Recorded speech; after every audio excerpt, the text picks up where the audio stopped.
Welcome to our family's boat shop, everyone, and part 2 of the repairs that we've been performing on the boat you see behind me. Now, if you missed part 1, last week's episode, we got up underneath the boat and assessed the keel damage to the boat. We took a grinder and we removed that damaged and delaminated fiberglass. Then we carefully re-laminated the glass and then started the shaping and fairing process. But in this week's episode, we're going to be mixing some custom gel coat putties, applying those putties, shaping and fairing them a bit, and then applying the final coats of gel coat to make this boat ready for anti-fouling or bottom paint. So if you're ready to learn all about the process of repairing your keel damaged boat, let's jump right into it.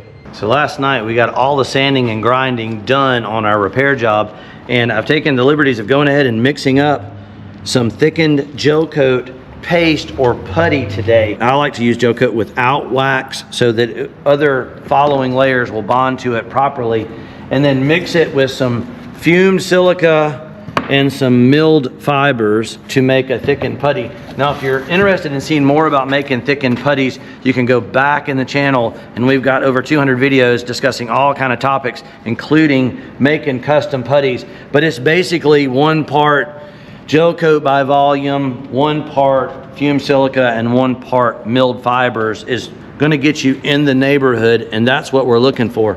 Also got some custom spreader blades. A sheetrock blade can work really good, but I like to radius or round or smooth the corners. But before we start applying the gel coat paste, I want to apply a little bit of acetone, wash any residue off of there from the dust from sanding, prep that surface really well. Surface prep is so critical for every phase of fiberglass repair. If you don't do it properly, your material is just not going to bond well, and it is time well spent. Now, as a general rule of thumb, about a golf ball size dollop of putty is going to require about 10 to 20 drops of your MEKP or methyl ethyl ketone peroxide. There again is our little cheat sheet. 1 ounce, about 10 to 20 drops. 1 ounce is going to be about the size of a golf ball. So what we're going to do is, that's giving that just a moment to flash off there. And this is part of what you need to have in the shop. Just an inexpensive heat gun can work great. Now, generally I like for most of the fumes to have flashed off. Not a bad idea to have some compressed air to move things along.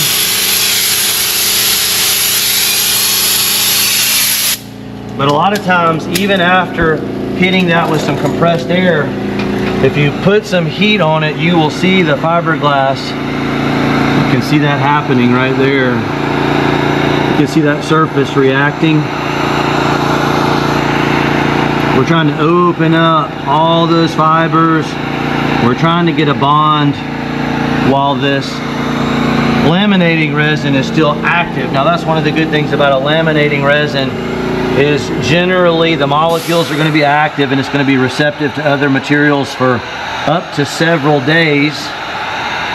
Sanding the surface is going to help with secondary bonding as well. And when we talk about secondary bonding, that means basically we're not going wet on wet. So it's not like we have wet fiberglass there. This is from yesterday, but hard to the touch. But we're going to be secondarily bonding some of our gel coat putty.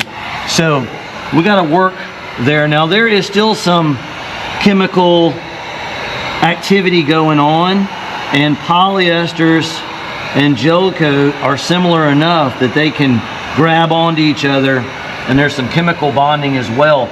That's not to be said for epoxy. So a lot of people love to do or use epoxy, but epoxy doesn't like chemically or molecularly bond with gel coat. It's going to be more of a mechanical bond where you're really kind of just relying on the scratches on the surface. And we're just going to mask right to the edge of the anti-fouling, the bottom paint. We want to carry our gel coat out to where the original was and blend it in make this thing as good as new. It's the wonderful thing about fiberglass. It opens up opportunities. You can build and repair things that you just can't buy or couldn't imagine being able to fix. Now, below the waterline repair is definitely going to be a more advanced method or techniques. Not for everybody. If you've never done any fiberglass work, you might want to consider consulting a professional or experimenting with some smaller, less critical repair jobs. This particular repair job below the waterline is kind of interesting because even though we had to come back here, and I kind of consider this structural, it wasn't completely through the hull. So even if this patch came off, it's not like the boat would take on water and you could potentially sink. But just remember, below the waterline repairs are going to be for people with a little more experience and or professionals. But I know a lot of folks like to watch the channel just to see how things are done. They may not actually be doing the repair themselves, but they just want to know or understand how it's done in the first place. And if they're taking it to a shop, they want to be able to understand the lingo there.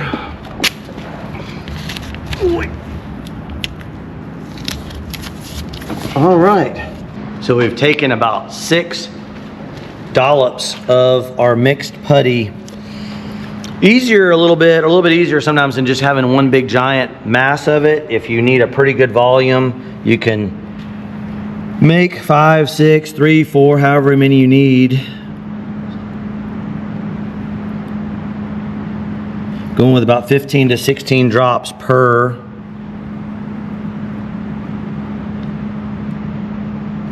I like to make that little divot in there. It kind of helps hold it. Now, the more you do this, you'll almost get to where you can do it just by what my dad called eyeballing it. But we've mixed hundreds or thousands, maybe even hundreds of thousands of batches. Mixed an awful lot of fiberglass over my lifetime. Now, some flexible spreader blades are a good idea. You want to be very careful dealing with the MEKP. You do not want it on your skin or in your eyes. It's highly corrosive. It's not good to get on your person. Sometimes a bigger blade on these bigger batches can work nice as well. Moving on up a little bit. Oh yeah, that's better. Turn it, spread it out, cut it, pick it up, cut through it, turn it back on itself. At least that's how I've always done it. If you have a different technique and ideas or suggestions and you want to share with the channel, I'm trying to build a community here of folks that are eager to learn. Not saying the way we do things is the only way or the absolute best way, but it's our family's way and it's worked for our family for a long time. This boat shop has been here since 1968. Between my father, my brother, and myself, we've built over 300 boats up to 53 feet in length. Everything in wood, composite, and even welded aluminum. So we've had a lot of experience there and happy to share. Feel like this skill is kind of a dying art or trade. There's a lot of people that are interested about it, but they're not doing it professionally. A lot of this work, especially the below the waterline, I'm going to circle back, folks. You know, if it's through and through the hull, and if it were the kind of patch that if your patch failed, the boat would sink, you need to seek some professional advice or consider hiring a professional. There are guys and gals out there that do this kind of work, but a lot of this stuff is completely doable for the average DIYer. Now, there's no color change when you're mixing this gel coat. It's clear catalyst and white gel coat, so you just have to mix it till you know it's absolutely mixed. And you'll notice I keep cleaning my blade and then picking that material up and rolling it back in. Sometimes you'll have unmixed material on your blade. Very important to get a thorough mix. I like to load it this way and you can kind of drag it. It's kind of interesting, but you can almost wipe it like so. See, again, we're getting a little ridge of it on the blade, and then wipe it across. It'll clear the blade for you. Another batch.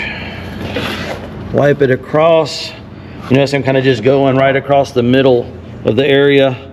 And this upside down stuff, again, you got to be careful or it'll come raining down on you. Sometimes I will use the blade between myself and the surface. And let's just get a rough application. A lot of times with a thickened gel coat paste, you can just get a lot more coverage and a lot more build initially, because we still have a little bit of fairing and shaping to do when we're doing the sanding work on this. The gel coat is, say, approximately the thickness of a dime, for example, and a lot of times we'll run the laminate up and then the gel coat kind of steps up or builds out. And so this is part of kind of making all this material come together. I like working it from several different directions. We may pull it from left to right, right to left. We're trying to work it into every little nook and cranny there. All right, now that we kind of have it spread out, we'll go from the back, go to the front. We can kind of assess approximately how much we need here. And then what we'll do a lot of times is move to a larger blade once we kind of have it somewhat distributed over the surface. A smaller blade does a better job of just getting it on there initially. So now we've wiped the material on from front to back. Now we're doing it from bottom to top. Sometimes you'll see a little piece of debris or something in there. Y'all see that little flake of something. Take that out of there. Don't expect perfection on your first pass. Not realistic. We'll make a pull from the top to the bottom here. Maybe the camera can run just in front of the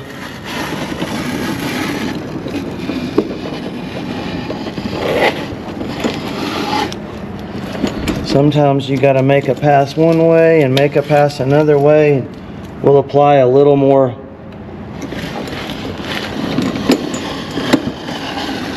pressure each time.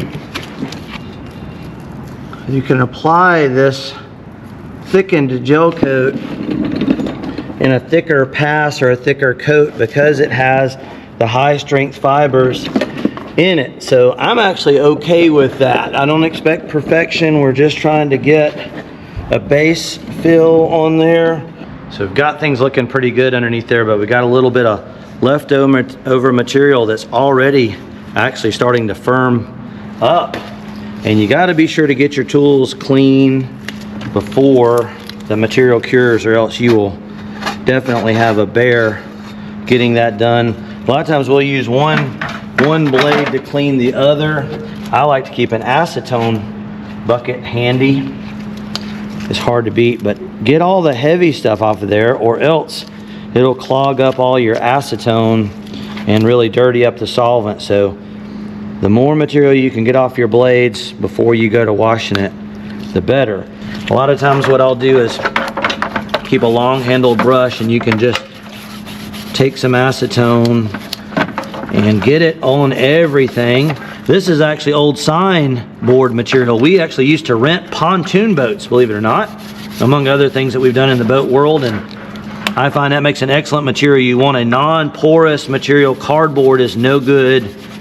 So you would want something metal or plastic that would be fairly non-porous. One more thing I wanted to key in on or touch bases on was temperature. We're looking at 75 degrees or 24 degrees Celsius. You can use a Wagner heat gun or a heat lamp a lot of times to warm up just the area that you're working. So I'm gonna try to demonstrate here. I'll focus on this area just a bit.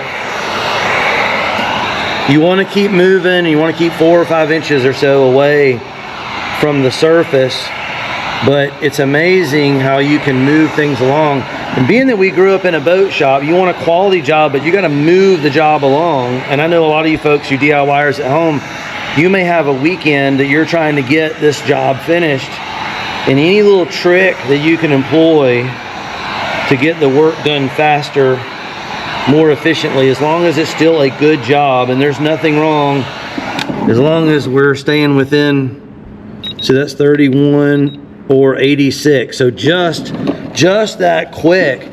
And you need one of these as well, a little infrared temperature, because you don't really want to go over like 90 degrees. And then what I can do at this point is move right on up here and warm this up, and in that way I can get another coat or two of gel coat on before quitting time this afternoon, so that by Monday we're ready to start sanding this thing and we've got enough material built up. So another little tip or trick there, use your little Wagner to speed things along. So here we go with some of the gel coat without wax. I've poured up about 12 ounces, or that would be somewhere around 350 milliliters or so, and that would require about 7.5 cc's.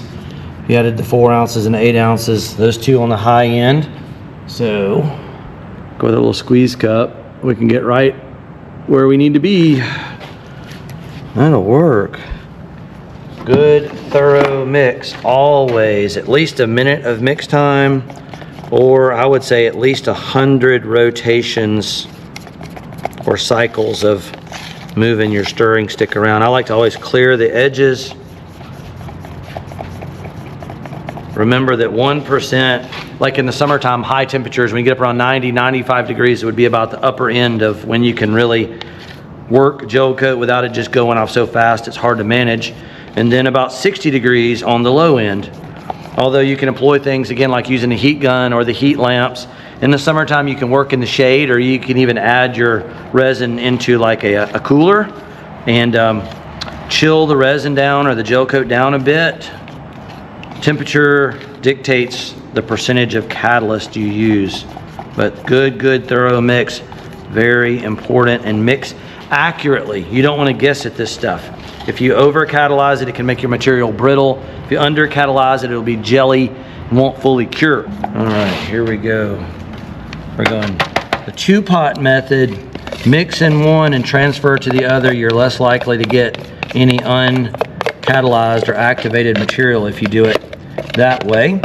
And by putting it in a pan, as I mentioned earlier in the video, that does usually give you a little bit longer pot life because there's a little airflow versus in a cup or a mass.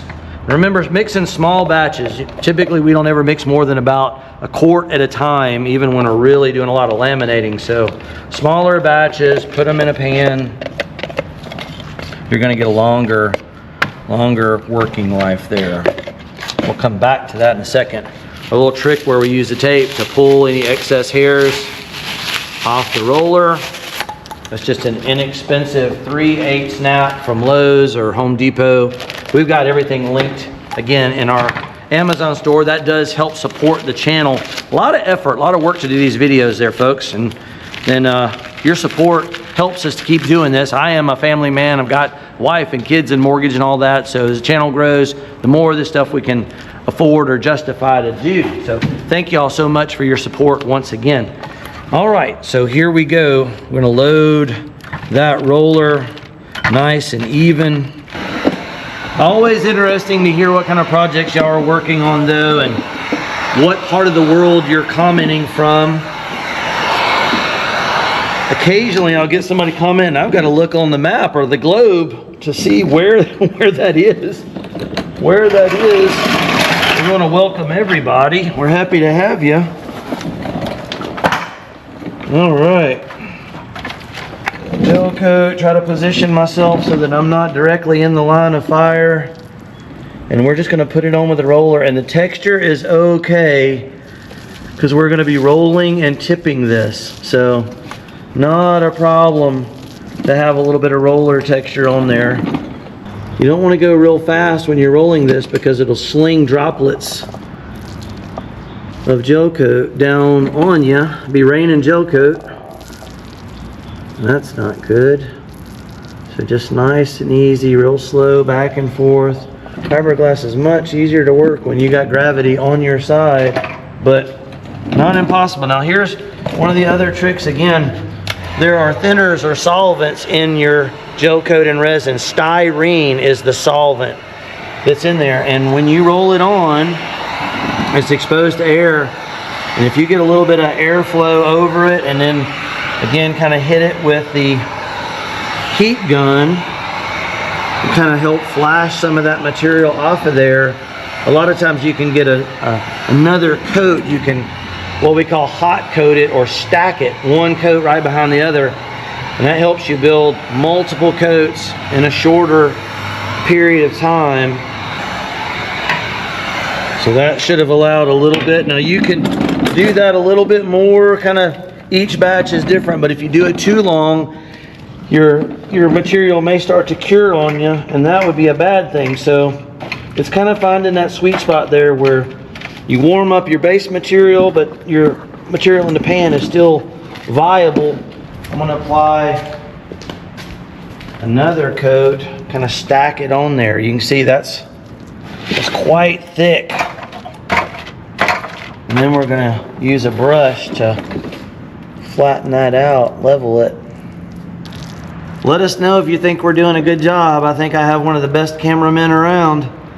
He's doing a great job. It's hard to keep up with this stuff sometimes. All right, so that is stacked on there pretty heavy, but quite textured. So here we go. This is a higher quality brush. Now, this is a Putty. It's just a 2-inch. You could use a 3-inch or a little bit bigger, but higher quality, nice bristle brush there. And this is called rolling and tipping. Probably the light's going to be better on this side over here. Get a little bit of gel coat on the brush there. We're going to try to transfer as much gel coat. That 12 ounces was about right for this area. Loaded the brush a little bit, but not all the way up to the top. And just drag that out a little bit. Now I really stacked it on there heavy, folks, and that was on purpose. We're trying to get maximum build. There you go. That looks a little... Always kind of lift at the end. Start with a light touch and lift at the end of your stroke. Remember, 4 to 5 coats is pretty standard when you're trying to get back to factory thickness. You just really can't rush it. You kind of just have to go through the steps. I know it looks a little rough right now, but when we get back in here and sand this down after multiple coats, it'll look beautiful. Not too bad. That's a pretty good build. One of the only other things you might consider doing, depending on how much overlap, how much material has gotten over your tape, is before your gel coat starts to cure, sometimes we will come back in here and pull our masking tape, because gel coat can be quite tough. And sometimes what we'll do is we'll pull the tape, and then we'll come back when we get ready to do our next coat, and we will retape it. Kind of inexpensive insurance there. So up to this point, we have done a total of about 4 coats of gel coat on the bottom of our structural repair here. And a lot of times what I will constitute as 2 coats is sometimes we'll make a pass on there, give it a little while to kind of just tack off, say 5 or 10 minutes, and let some of the solvents flash, and you can come back and stack that layer. But just remember that typically it's going to take 4 to 6 layers or coats of gel coat to kind of replicate what was on there in the factory. Now up to this point, what we've done or used is gel coat without wax. Without wax allows you to stack coat on coat without a problem with bonding, because the wax seals the surface, but it also leaves a waxy film that other layers of gel coat may not stick to. But on your last coat, if we're going to be doing some sanding or want it to cure tack-free, you're going to need to add some surface seal This is Fiberglass brand, but it's available through Fiberglass Warehouse. So check them out. They have everything that we use here on the channel and have a very decent Fish Bump TV discount code. Now to save a little bit of time, I've already poured up right at 12 ounces, or that would be about 350 milliliters for our friends on the metric system. And then usually or generally, your modifier C or wax solution or sanding aid is going to be applied at a pretty similar ratio to what might be your high catalyst percentages. Or they'll recommend that. I actually like to go considerably more. Now, generally as a rule of thumb, just an approximate gauge, is if you've poured some gel coat in a container, if you pour out enough wax solution, as you can see, it's covering the surface of the gel coat that we poured in there. Or that would translate to about 1 more ounce. So we had 12 ounces of gel coat and we added approximately 1 ounce of the wax solution.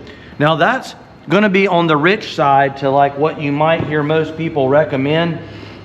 But I have found that it isn't really a negative to adding a little bit more because it's mostly a styrene base anyway. But we just want to be sure it is absolutely going to cure waxy and tack-free, and it will also thin your gel coat a little bit.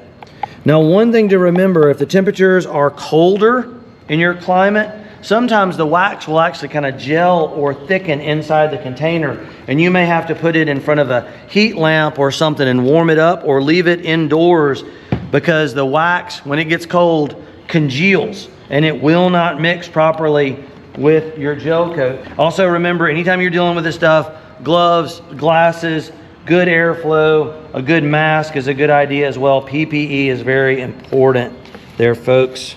So we're gonna mix our wax solution into our gel coat first. Mix it thoroughly before adding our catalyst. So that was about 12 ounces. So again, as a general rule of thumb, you're going to go about whatever half the ounces is, you can go that in cc's. So say for example, 16 ounces would be 5 to 10 cc's, or 8 would be 2 to 5. 12 is generally going to be around 6 to 8 cc's of your MEKP. So we're going to go again fairly spicy there, because we're getting late in the day and we got some bad weather coming tomorrow, so we're trying to get this done. Now right now temperatures and humidity are fantastic. It's right around 70 degrees or so, and humidity is probably at 65-70%, so that is very decent and workable. Mix that very thoroughly. If you've been following the channel, you know we've got a ton of videos on gel coat and gel coat application. Feel free to jump back if you just want to focus on that topic. But mix, mix, and mix again. Generally about 1 minute of mixing, or at least 100 motions or cycles of your stirring stick. Catalyst ratios can vary from 1 to 2%, but as long as you mix it thoroughly and can get your temperatures up there between 60 to 90 degrees is kind of the optimal zone.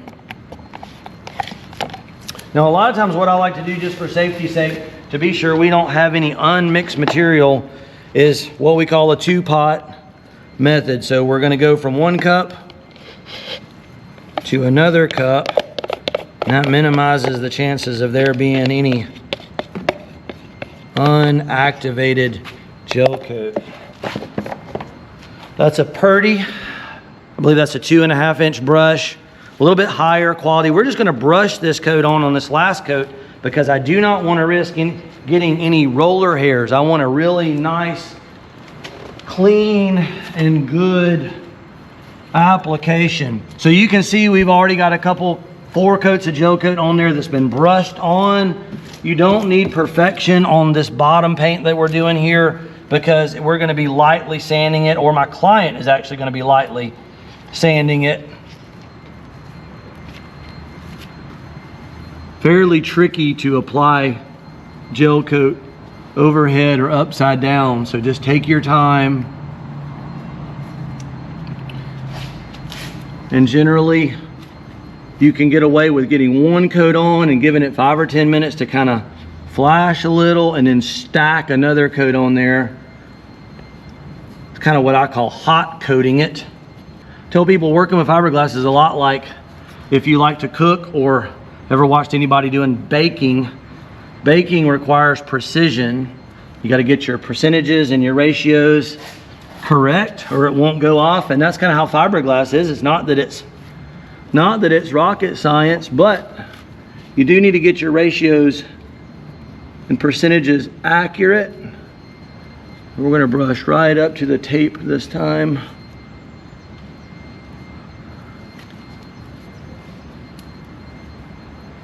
Start kind of at the top edge of your work and work down. That way if you have any drips or as the material flows, gravity's kind of working with you. I'm not going to lay on my back and do this from underneath because it can certainly drip down on you. Again, eye protection, Tyvek suit, some PPE is a real good idea. And see if y'all see what I'm doing. I'm kind of just loading that brush, knocking it off the backside, and almost using the brush like a putty blade to get that material on there. And then you can come back and drag it out. Now 3M does make a real cool little spray rig, Nike spray. And actually one of my buddies, Charles there at Copperhead Marine, if you're watching, Charles, thank you. He sent me one, and we're going to be testing it here on the channel. Charles does heavy equipment work, so if you guys like watching excavators and tractors and track hoes and that kind of stuff, big earth moving equipment, he's got a cool channel. Again, that's Charles, Mr. Charles over there at Copperhead Marine. We're in early spring for a lot of folks, and using a little Wagner heat source or some heat lamps is a great way to hurry some fiberglass along or work in temperatures that otherwise might be too cold. Just remember to keep moving, and if you got a little infrared heat gun where you can test the temperature as you move. I'm doing this from experience right now. I'm just going to give it a minute or two and then immediately follow that first coat with a second coat. So got my material here waiting in the wings, kind of the same deal as we did the first time.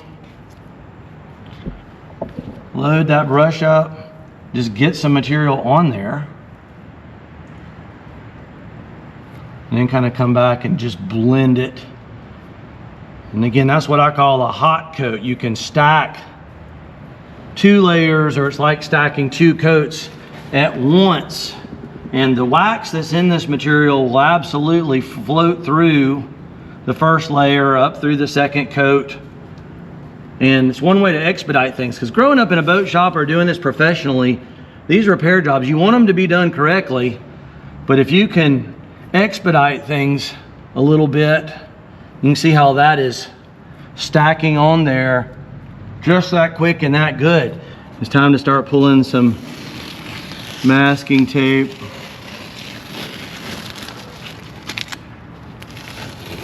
Gotta be cautious when leaving gel coat over masking tape or leaving it on too long, because the gel coat is so tough, sometimes it can make it really challenging to remove the masking. So that's pretty good there, folks. We're going to be letting that cure overnight. Now there's a couple ways you could approach this. I've got so many videos here on the channel, and we're trying to keep our video length at a good length, not terribly long. We may end this here, but just remember 4 to 6 coats, and then after this is cured, especially with the wax, you can go over it with some 220 or some 120 grit paper and go directly with bottom paint, which is what my client's going to do. He actually wants to save a little bit of money, had us do the structural repair, but he's going to redo the bottom paint himself. But 120 or 220 is going to be perfect for the gel coat receiving bottom paint or barrier coat, then bottom paint.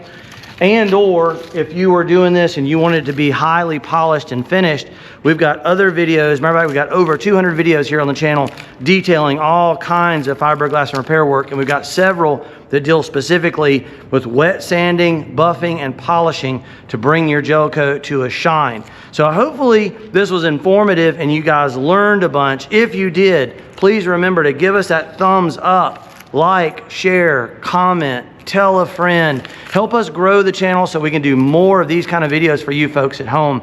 So it's Captain Joe here, Island to Marine Charters, Fish Bump TV on YouTube. My son Logan working hard behind the scenes is my amazing cameraman, and we'll catch you in the next episode.